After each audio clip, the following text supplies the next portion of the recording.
नमस्कार दोस्तों, शिव सेंटर में मैं आपका स्वागत करता हूँ। करंट अफेयर्स में एक टॉपिक था, उससे क्वेश्चंस कई बार पूछे गए हैं।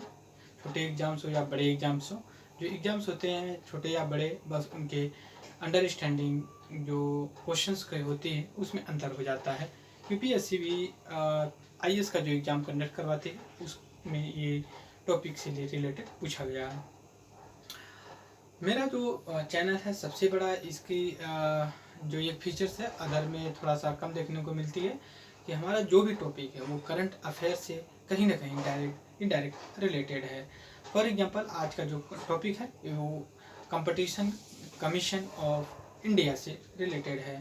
कंपटीशन कमीशन ऑफ इंडिया को समझने से पहले मैं एक थोड़ा सा एग्जाम्पल के साथ इसका बैकग्राउंड समझाऊंगा, फिर उसके बाद मैं आपसे डिस्कस। सपोज करिए 2014 के इलेक्शन से पहले आप इमेजिन कर सकते हो, या फिर 2014 के इलेक्शन के 1 साल बाद मतलब 2016-17 तक इंडिया में टेलीकॉम कंपनियां कितनी थी। ऑलमोस्ट आपको आधा दर्जन या 10 के आसपास देखिए, जैसे यूनिनॉर, फिर एयरसेल, वोडाफोन जैसी बहुत सी कंपनियां थी।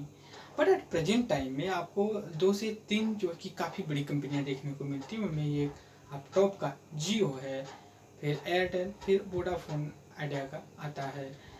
2014-15 से पहले आपको जियो का नाम नहीं सुनाई दिया रहा होगा, लेकिन बाद में जियो आज इंडिया की टॉप टेलीकॉम कंपनी बनी हुई है। इसके पीछे रीजन क्या है आप समझेंगे यहाँ पे कैसे।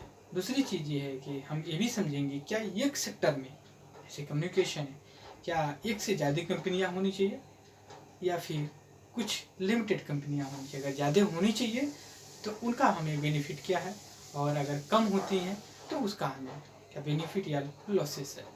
ऐसा हम क्यों कहते हैं कि मार्केट ओपन मार्केट होना चाहिए और फ्री एंड फेयर होना चाहिए, मतलब मोनोपोली नहीं होनी चाहिए किसी को। सपोज करिए आपके किसी टाउन में रहते हैं, मेगा सिटी में, वहाँ अगर एग्जाम्पल की एकदम बेसिकली अगर समझिए कि अगर पोटैटो जो या फिर टमाटो, इसमें अगर आप आपके सिटी में 10 किलो की डिमांड है, 10 किलो की डिमांड है, और जो है कि 10 किलो वो बस एक लोगों के पास है, सबके पास नहीं है। दूसरी चीज़ ये है कि ये भी हो सकता है कि 10 किलो की डिमांड है, 5 ही किलो अवेलेबल हो टमाटो, और एक ही व्यक्ति की सेलर के पास अवेलेबल हो, तो वो क्या करेगा, उसकी मोनोपोली होगी और टमाटर को जैसे चाहेगा उस भाव में बेचेगा। कंज्यूमर को ज़रूरत है तो वो लेगा ही लेगा। लेकिन वही 10 किलो या 5 किलो टमाटर 5 से 10 लोग बेचने वाले हों, तो आप देखेंगे लोगों में कंपटीशन होगा। जहाँ पे सस्ता होगा वहाँ से लोग लेंगे। कंज्यूमर एक जगह भाव पूछता है, 2 जगह पूछता है, 3 जगह। ये कंज्यूमर की चॉइस है। वो हमेशा कंज्यूमर, जब इकोनॉमिक्स पढ़ेंगे, आप कॉमर्स की स्टूडेंट हो तो उसमें होता यही है कि choice of the customer, consumer या कस्टमर जो है, इसको हमेशा ये बढ़िया और उचित मूल्य पे, उचित गुणवत्ता वाला, हाई क्वालिटी क्वांटिटी वाला गुड्स चाहिए और लो प्राइस पे। इस चीज़ को देखते हुए कि इंडिया में ऐसा कुछ ना हो किसी पर्टिकुलर चीज़ को लेकर के, चाहे कम्युनिकेशन सेंटर हो या फिर एजुकेशन सेंटर हो या फिर मैन्युफैक्चरिंग कंपनी इंडस्ट्री सेक्टर में हो। इस चीज़ को देखते हुए गवर्नमेंट ऑफ इंडिया ने 2002 में एक लॉ पास किया था जिसका नाम है कंपटीशन एक्ट 2002। इस एक्ट का ये मतलब था कि हम एक ऐसी स्टैट्यूटरी, मतलब संवैधानिक कानून के अंदर एक ऐसा कमीशन या फिर ऑर्गेनाइजेशन अथॉरिटी सेटअप करेंगे जो ये देखिएगा कि मार्केट में क्या प्रॉपर कंपटीशन हो रहा है, क्या ऐसा तो नहीं है कि कहीं किसी की मोनोपोली हो गई है। अगर होता है, अगर उसको ये लगता है, तो कहीं ना कहीं ये उचित और जो कि कस्टमर कंज्यूमर के हित में काम करेगा।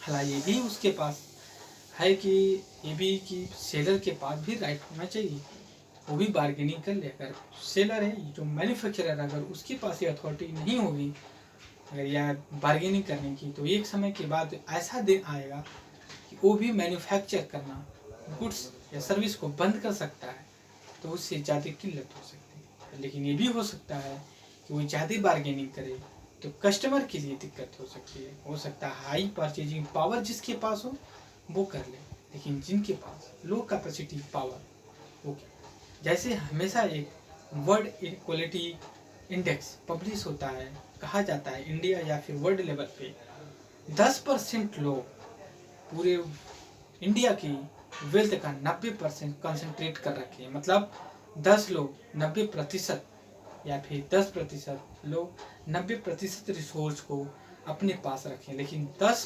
90% लोग पीपल 10% रिसोर्स में अपने लाइवलीहुड कर रहे हैं। ऑलमोस्ट 40-45%, मुझे लगता है 50% ऑलमोस्ट अप्रॉक्सीमेटली कि ऐसे हैं पॉपुलेशन जो रोज कुआं खोदते हैं, रोज पानी पीते हैं। तो हमें अपने टॉपिक से भटकना नहीं है, हम मेन अपने टॉपिक पे आते हैं कि कंपटीशन कमीशन ऑफ इंडिया है क्या। इसका यही मतलब है, रेगुलेट करता है कि ये फ्री एंड फेयर, मतलब फ्री तो नहीं लेकिन फेयर और एक strong mature marketing system establish हो, जिससे ना कस्टमर को घाटा हो ना सेलर को। सबसे पहले हम आते हैं customer commission competition act of 2002। सबसे पहले 2002 में एक्ट आया। इसका इस्टेब्लिशमेंट, कंपटीशन कमीशन का जो इस्टेब्लिशमेंट हुआ है ये आपका 2003 में हुआ। 2002 में इसका जो कि एक्ट पास हुआ, ये मिनिस्ट्री ऑफ कॉरपोरेट अफेयर्स के अंतर्गत होती है। दूसरी यहाँ पे देख सकते हैं कॉरपोरेट अफेयर्स मिनिस्ट्री। तीसरी चीज प्रमोशन हमने देख लिया, कंपटीशन और प्रिवेंट मालाफाइड प्रैक्टिस, मोनोपोली नहीं होनी चाहिए और न्यूट्रल मार्केट होना चाहिए। 2003 में ये स्टैब्लिश किया गया, लेकिन फंक्शन 2009 से किया गया। और इसके पहले जो चेयरमैन थे ये धनेंद्र कुमार थे। 2007 में इसको अमेंडमेंट किया गया और अमेंडमेंट का ये एम था कि फॉलो करे philosophy of modern competition, competitive law को फॉलो करे। नेक्स्ट है ये मल्टीपल बॉडी है, मतलब एक चेयरमैन होता है, नॉट मोर देन 2 और लेस देन 6 मेंबर्स होने चाहिए। गवर्नमेंट ऑफ इंडिया इनको अपॉइंट करती है। दूसरी चीज ये है कि हम एक बार रिविजन करते हैं। 2002 में आया, कॉर्पोरेट मिनिस्ट्री के अंतर्गत है, मोनोपोली जैसी फेयर मार्केट वो करता है। 2003 में इसका जो कि फॉर्म किया गया, 2009 में जो कि फंक्शन करने लगा और धनेंद्र इसके पहले जो कि वो रहे हैं 2007 में इसको अमेंडमेंट किया और मल्टी मेंबर बॉडी। क्वेश्चन कैसे पूछेंगे ये, कंपटीशन एक्ट या competition commission of India act कब लाया गया? 2002 में। फॉर्म कब किया गया कमीशन को? 2003 में। फंक्शन कब से करने लगा? 2009 से। पहले इसके चेयरमैन कौन थे? धनेंद्र कुमार थे। और कौन सी मिनिस्ट्री के अंतर्गत आता है? ये सबसे इम्पोर्टेंट चीज है। आपको दे सकता है कि ministry of finance, ministry of home affairs, ministry of corporate affairs या फिर आरबीआई। ऐसे ऑप्शन दे सकता है कि जो सभी लोग इकोनॉमिक से रिलेटेड वर्किंग करते हैं। बट हमें यहाँ पे देखना है कॉर्पोरेट मिनिस्ट्री के अंतर्गत आता है। और फंक्शन 2009 से करना शुरू किया, लेकिन ये आया कब था एक्ट? 2002 में। से पूछ सकता है कि 2009 में फंक्शन करना शुरू किया या 2002 में ही फंक्शन करना शुरू कर दिया। सो ये वीडियो हमारा रहा कंपटीशन कमीशन ऑफ इंडिया को लेकर। Thank you very much discussion.